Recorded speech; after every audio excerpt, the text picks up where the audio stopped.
అందరికీ నా వందనాలు. దేవుడు నాతో మాట్లాడిన కొన్ని విషయాలు మీతో పంచుకుందాం అనుకుంటున్నా. అంతకుముందు చిన్న ప్రార్థన చేసుకుందాం.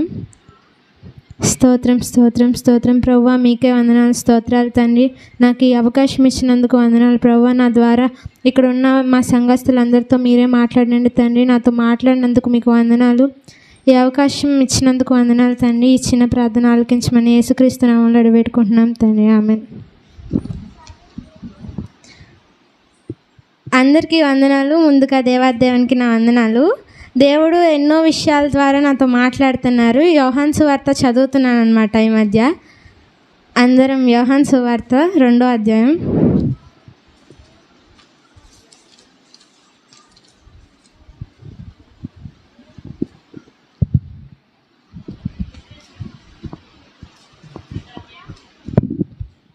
యోహాను సువార్త 2వ అధ్యాయం 4వ వచనం.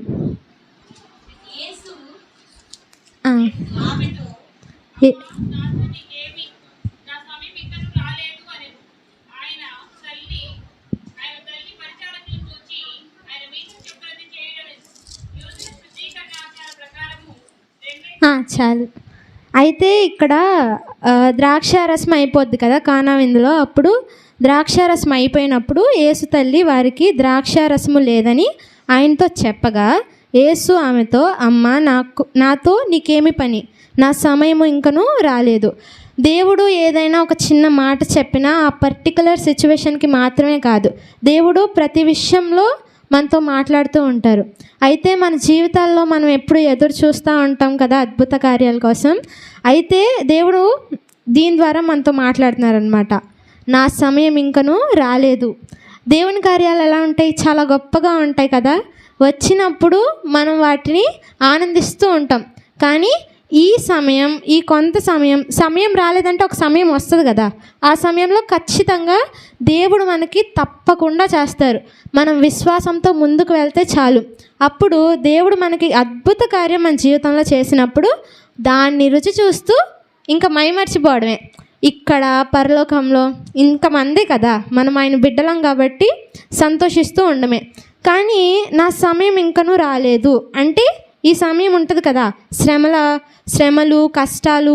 ఈ కష్టాలన్నిటిలో మనకి అవిశ్వాసం సాతానుగాడు తెచ్చినప్పుడు మనం వాటిలో జయించాలి. అవిశ్వాసాన్ని తోసేయాలి, దాన్ని రెబ్యూక్ చేయాలి. దాన్ని గర్దించి బ్రేక్ చేసినప్పుడు మనం కార్యాలు లేట్ అవని త్వరగా అవని విశ్వాసంతో మనం ఉంటాం కాబట్టి ఖచ్చితంగా చూస్తాం. మన చర్చ్లో ప్రతి ఒక్కరికి విశ్వాసం ఎక్కువ. అందరూ చాలా మంచిగా ఉంటారు. నాకు చాలా ఇష్టం మీరందరూ. I just love you so much అనమాట. మీ గురించి నేను డైలీ ప్రేయర్ చేస్తూనే ఉంటాను. ఇంకా యోహాను సువార్త 4:9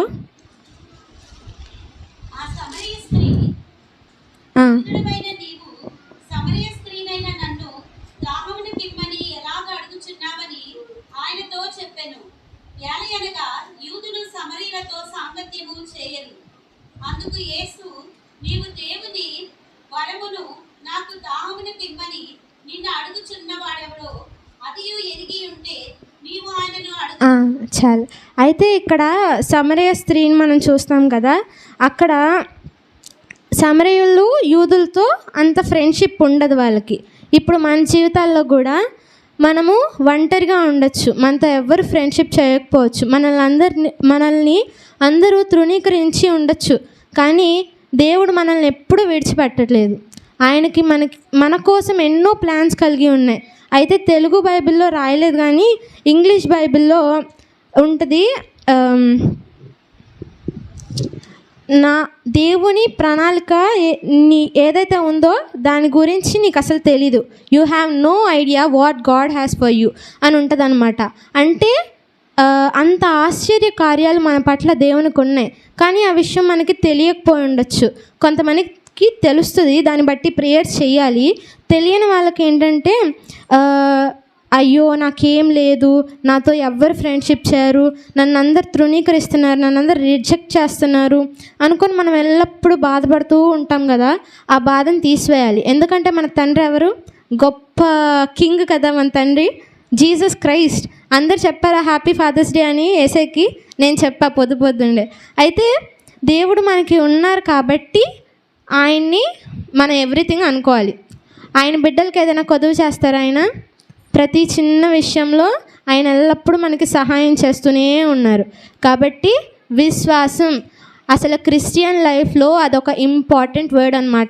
మనం ఎప్పుడు దాన్ని మర్చిపోకూడదు. ఎల్లప్పుడూ విశ్వాసం కలిగి ఉండాలి మనం. అక్కడ Jews have nothing to do with Samaritans. అయితే సమరయులతో యూదులకి అసలు పట్టించుకోరు, మాట్లాడరు, వాళ్ళకి సాంగత్యం లేదు, అంటే ఫ్రెండ్షిప్ లేదు. కానీ దేవుడు అంటే యూదులు నార్మల్ పీపుల్ కదా, కానీ యేసు ప్రభువే వచ్చి మాట్లాడతారు అక్కడ. ఎంత గొప్ప విషయం అది. ఇప్పుడు ఎవరో సీఎంఓ పిఎంఓ అయితేనే మనం చాలా హ్యాపీ అవుతాం మనతో మాట్లాడితేనే. కానీ అదే దేవుడు అసలు ఎంత గొప్ప ఆయన మనల్ని సృజించారు, ఈ భూలోకాన్ని అసలు మొత్తం సృష్టి అంతా అయిందే కదా. ఆయన బిడ్డలో మనం ఎల్లప్పుడూ ధైర్యంగా ఉండాలి, స్ట్రాంగ్గా ఉండాలి, కాన్ఫిడెంట్గా ఉండాలి, అక్కడ తొట్టిల్లిపోకూడదు. అక్కడ సమరయ స్త్రీ ఆమె గురించి దేవుడు చెప్తారు కదా, ఆమె లైఫ్ గురించి. అది చూసి ఆమె దాచుకోలే. ఓ దేవుడు చెప్పారు ఓకే చాలు అనుకోలే. ఆమె వెళ్ళి అందరికీ చెప్పింది, దేవుడు నాకు ఇది చేశారు, దేవుడు నా కోసం ఇది చెప్పారు, ఆయన గొప్ప దేవుడు, ఆయన మెస్సయ్య అని చెప్పి అందరికీ చెప్పింది. అప్పుడు ఏమైంది? వాళ్ళందరూ దేవుని గురించి వింటారు కదా, ఆయన అద్భుత మాటలు, ఆయనే మెస్సయ్య అని చెప్పి వింటారు. కాబట్టి అందరూ దేవుని దగ్గరికి వస్తారు, ఆయన మాటలు వింటారు. కాబట్టి అక్కడ ఏమవుతుంది?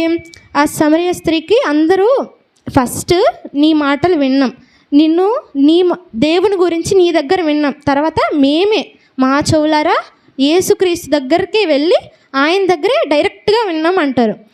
మనము ఇప్పుడు ఎవరికి దేవుని గురించి, మన గొప్ప దేవుని గురించి చెప్పకపోతే ఎవరికి తెలియదు కదా. మనం ఎల్లప్పుడూ ఆయన గురించి చెప్తా ఉండాలి. It is a great ministry, అదొక గొప్ప పరిచర్య. మనము అలా బోధిస్తూ ఉన్నప్పుడు మన జీవితాల్లో అయిన క్రియలు, గొప్ప కార్యాలు మనం చెప్తా ఉన్నప్పుడు ప్రజలు అట్రాక్ట్ అవుతారనమాట. అట్రాక్ట్ అయ్యి అందరూ ఓ అవునా దేవుడు నిజంగానే ఉన్నాడా, వీళ్ళ దేవుడు అంత గొప్పవాడా ఏంటో చెప్పేస్తుందని చెప్పి వాళ్ళు కూడా ట్రై చేస్తారు కదా. ట్రై చేసినప్పుడు నమ్ముతారు, నమ్మినప్పుడు జీసస్ని ఫాలో అవుతారు. అదే కదా మనకు కావాల్సింది. క్రిస్టియన్స్ అంటే ఒట్టిగా ఆయన కార్యాలను చూడడమే కాదు, పరిచర్య చేయాలి, ఆయన గురించి చెప్తా ఉండాలి. మనందరం ఈ రోజు నుంచి ఒక తీర్మానం తీసుకుందాం, ఖచ్చితంగా పరిచర్య చేయాలి. ఆయన కార్యాలని చూడడం మాత్రమే కాదు, ఆయన వెంబడించాలి, ఆయన మాటల్ని ప్రజలకు చెప్పాలి. గాస్పెల్ అంటే ఏంటి? గుడ్ న్యూస్, మంచి వార్త అని అర్థం కదా. మనం మంచి వార్తను చెప్పాలి, కానీ ఎప్పుడు గాసిప్స్ చెప్పుకుంటా వాళ్ళ గురించి వీళ్ళ గురించి మాట్లాడుకుంటూ ఉండకూడదు. మనకి టైం దొరికినప్పుడల్లా మన ఫ్రెండ్స్తో, మన చుట్టాలతో, ఎవరైతే రక్షణలో లేరో నాన్ బిలీవర్స్ అంటే అన్యులకి ఎల్లప్పుడూ మనం సువార్త చేస్తూ ఉండాలి. అయితే ఇక్కడ సమరయ స్త్రీ అదే చేసింది. కాబట్టి ఎంతోమంది యేసయ్యను వెంబడించారు. ఇక్కడ అది లేదు, కానీ తను చేసింది ఒక గొప్ప పరిచర్య. మనం కూడా చేయాలి. సరేనా? అందరం చేద్దామా? నేనైతే అదే చేయడానికి రెడీగా ఉన్నా, మీరు అందరూ కూడా చేయాలి, చేస్తారని ఆశిస్తున్నా. నెక్స్ట్ యోహాను సువార్త 4వ అధ్యాయం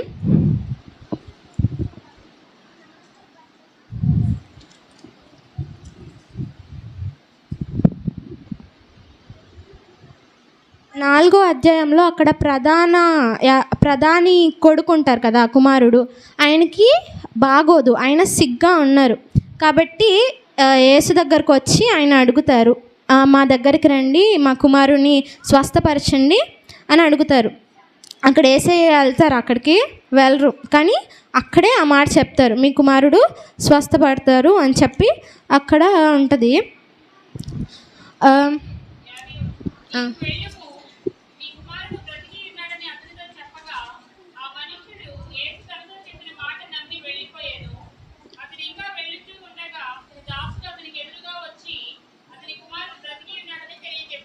చూసారు కదా, అక్కడికి ఆయన నమ్మారు. ఇక్కడ చూసారా, నమ్మి వెళ్ళను అని ఉంటుంది. మనం దేవుని కార్యాలని ఫస్ట్ ఆఫ్ ఆల్ ఏది చేసినా చేయకపోయినా, మనం ట్రబుల్స్లో ఉన్నప్పుడు, స్ట్రగుల్స్లో ఉన్నప్పుడు, కష్టాలలో ఉన్నప్పుడు నమ్మాలి ఫస్ట్. ఆయన కార్యం చేస్తాడు, ఆయన ఎవరు? నా తండ్రి, నా దేవుడు అని చెప్పి నమ్మాలి. నమ్మినప్పుడు అసలు కార్యం జరగకుండా ఉండిద్దా? మీరు చెప్పండి. టైం పడుతుంది. కానీ ఇక్కడున్న ప్రతి ఒక్కరు దేవుని కార్యాలని రుచి చూసిన వాళ్ళే. ఖచ్చితంగా మనందరికీ తెలుసు మన దేవుడు మన కోసం ఖచ్చితంగా చేస్తారని చెప్పి. కాబట్టి మనం ఎప్పుడు విశ్వాసంతో ఉంటే, అక్కడ చూసారా, వెళ్తుండగానే దారిలోనే వచ్చేసారు. మన జీవితంలో మనం సాగుతుండగానే మనం ఆ కార్యాలనేది చూస్తాం. అయ్యో అవ్వలేదే అని చెప్పి ఒకే చోటన కూర్చుని ఉందామా? ముందుకెళ్ళి ఎన్నో కార్యాలను చూద్దామా? ముందుకెళ్ళి కార్యాలు చూడడమే మన అందరికి ఇష్టం కదా. సో అక్కడికి వెళ్తుండగానే ఆయన దాసులు వచ్చి చెప్తారు, ఇట్లా కుమారుడు బ్రతికే ఉన్నారు అని చెప్పి. ఏ సమయానికి దేవుడు నోట్లోంచి మాట అయితే ఏ టైంకి వస్తుందో ఆ టైంకే ఆయన స్వస్థత పొందుకుంటారు.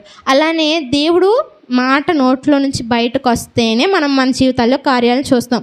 మనం ఫస్ట్ ఎప్పుడైనా సరే ఏది కోఇన్సిడెన్స్ జరగదు మన జీవితాల్లో. ఏమైనా జరిగిందంటే డెఫినెట్లీ ఇట్స్ జీసస్.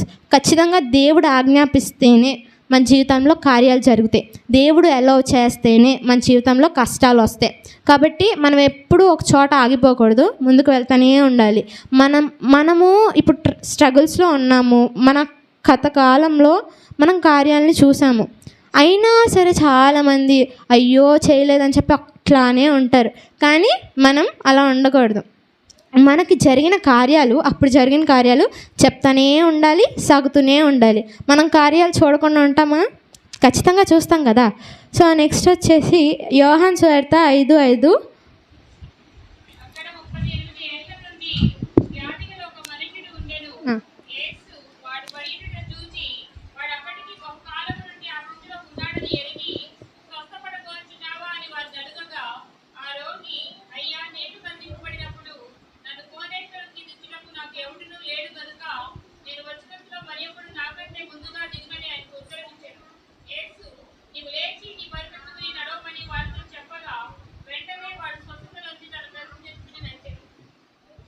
చూశారు కదా, అక్కడ ఆ వ్యక్తి ఎన్ని సంవత్సరాల నుంచి? 38 సంవత్సరాల నుంచి అక్కడ ఉంటున్నారు. ఇంకా మనం ఆ స్ట్రగుల్స్లోనే ఉన్నాం, ఇంకా అదే టైంలో ఉన్నాం, అదే బాధలో ఉన్నాం అనుకోకండి. ఖచ్చితంగా దేవుడు మన దగ్గరికి వస్తారు, మనల్ని దర్శిస్తాడు. నీ కష్టాలు పోయాయమ్మా అని ఆయన నోటి నుంచి చెప్తారు. ఇక్కడ చూసారా, నీకు స్వస్థత పొందాలని ఉందా అని అడుగుతారు.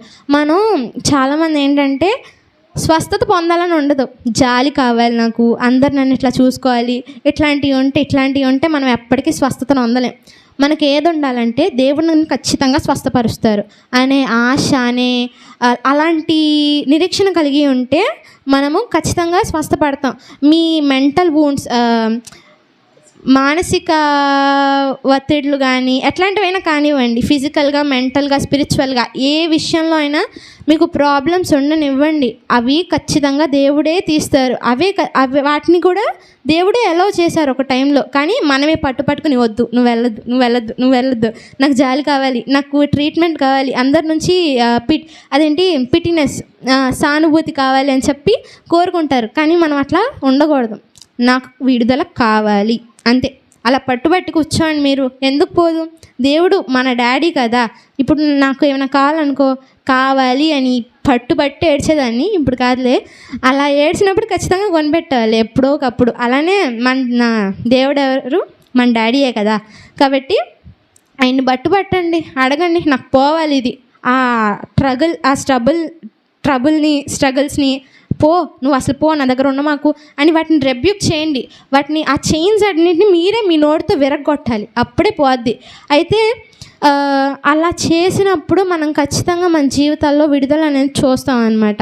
చాలా పీస్ని అనుభవిస్తాం. ఈరోజు మీరు అందరూ అనుభవించారా? నాకైతే పరలోకం దిగొచ్చినట్టు అనిపించింది ఇందాక వర్షిప్లో. అలాగా మనము మన హృదయాన్ని ఆయనకి అర్పించాలి. ఇదిగో ఈ హార్ట్ నీకే, నువ్వు నన్ను చేసావు కదా దేవా, ఈ హృదయం నీకే, నా బాడీ నీ టెంపుల్ కాబట్టి నేను ప్యూర్గా ఉంటా, నా హృదయం నీకు ఇస్తా అని ఉండండి. మీకేం కావాలో ఆయనే చూసుకుంటారు. డాడీ నీ ఇష్టం డాడీ, నాకు జంక్ ఫుడ్ కానీ నేను అన్నిటినీ కొంచెం దూరం పెడదాం అనుకుంటున్నా, మంచిదే నాకు ఇవ్వు అంటే డాడీ జంక్ ఫుడ్ తెచ్చిస్తారా? బ్యాడ్ ఫుడ్ తెచ్చిస్తారా? ఎప్పుడు మంచిదే తెచ్చిస్తారు కదా. అలాగే మన దేవుడు కూడా మనల్ని కోరుకుంటున్నారు, ఆయన మన హృదయాన్ని కోరుకుంటున్నారు. మనం ఆయనకి స్లేవ్స్ కాదు, మనం బిడ్డలం. ఇప్పుడు ఎవరైనా చిల్డ్రన్స్ని ఎవరైనా ఏమైనా అంటే ఊరుకుంటారా? కొంతమంది సైలెంట్గా ఉంటారులే, మా మమ్మీ డాడీ లాగా వద్దు ఏమనొద్దు అని చెప్పి. కానీ ఆల్మోస్ట్ అందరూ వెళ్ళి గొడవ ఆడతారు. మన తండ్రి ఏంటంటే ఈ లోకానికి అధిపతి, అసలు మొత్తానికి మన డాడీ కింగ్ కదా. ఆయన ఆజ్ఞాపిస్తే ఏదన్నా పోవాల్సిందే. కానీ మనం ఎలా చేయాలి, దేవా నువ్వు చూసుకో అని మనం వదిలేసినప్పుడే దేవుడు ఏదైనా చేయగలరు. సో ఇక్కడ ఆయన వ్యాధి పోద్ది, ఆయన ఎలా చేశారు, అవును నాకు స్వస్థతను పొందాలని ఉంది అన్నప్పుడు అక్కడ వెళ్ళు నువ్వు పరుపెత్తుకొని నడుచు,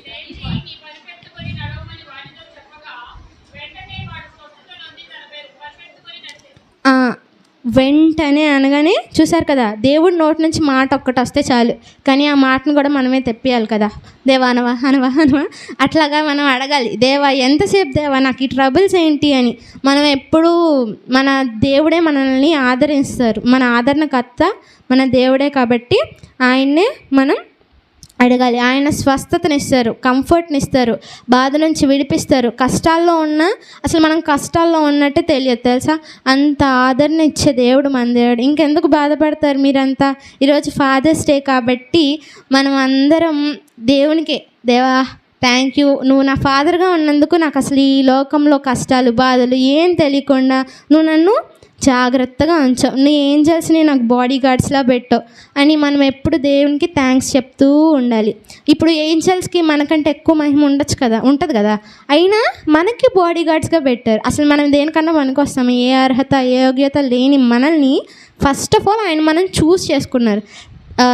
ఏసయ్య నాకు కావాలని మనం ఫస్ట్ అడగల, ఆయనే వచ్చి మన కోసం ప్రాణం పెట్టారు, ఆయనే మనల్ని ఫస్ట్ ప్రేమించారు. దాని తర్వాత మనము ఆయన దగ్గరికి వెళ్ళాం, ఆయన దగ్గరికి వెళ్ళి హత్తుకున్నాం. అలానే దేవుడే మన దగ్గరకు వచ్చారు, ఆయనే మనల్ని ఫస్ట్ చూస్ చేసుకున్నారు. అలాంటప్పుడు మనం ఏదైనా అంటే కాదంటారా, మన డాడీ చాలా రిచ్ కదా, మన డాడీ అన్నీ చేసి పెడతారు మనకి. కాబట్టి ఎవరి మీద మీరు ఆధారపడకుండా మంచిగా దేవుడే నా ఎవ్రీథింగ్ అనుకొని మీరు స్ట్రాంగ్గా ఉండాలన్నమాట. ఏది ఏ సమయానికి జరగాలో మన దేవునికి తెలుసు, మా డాడీకి నాకు ఏది ఏ టైంకి ఇవ్వాలో తెలుసు, అంతే, ఇంకేం లేదు. ఇప్పుడు మీకు ఏమైనా బాధలు ఉన్నాయేమో కష్టాలు ఉన్నాయేమో నాకు తెలీదు, కానీ దేవునికి తెలుసు కదా, ఆయన అన్నీ చూస్తున్న దేవుడే కదా, ఎందుకు మిమ్మల్ని విడిచిపెడతారు. కాబట్టి మీరు అందరూ స్ట్రాంగ్గా ఉండండి. ఇదొక్కటే ఈ చిన్న మాటలు దేవుడు దీవించును గాక.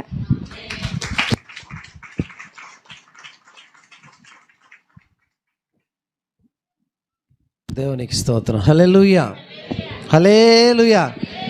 మరి నాకు ఫాదర్స్ డే గిఫ్ట్ ఈ రకంగా ఇచ్చిన స్మైలీకి గాడ్ బ్లెస్ యూ. దేవుని స్తోత్రం. హల్లెలూయా. నిజంగా మనకెప్పుడు సంతోషం కలుగుతుంది, మన బిడ్డలు ఎదిగినప్పుడే సంతోషం కలుగుతుంది. మరి ఇంతకుముందు అయితే ఏదైనా చెప్తే ఇప్పుడు కాదు తర్వాత ఎదురు చెప్పాలి, కానీ ఇప్పుడైతే అలా లేదు, వెంటనే లోబడే స్వభావం. అది ఎక్కడ వస్తుంది అంటే దేవుని వాక్యం ద్వారానే మనకు వస్తుంది. దేవుని స్తోత్రం. హల్లెలూయా. అందుకే తండ్రికి నిజమైన సంతోషం ఎప్పుడు, ఏదో శ్లోకం కూడా ఉంటుంది కదా, పుత్రుడు పుట్టినప్పుడే కాదంట, వాడు ప్రయోజకుడు అయినప్పుడే పుత్రోత్సాహము కలుగుతుందట.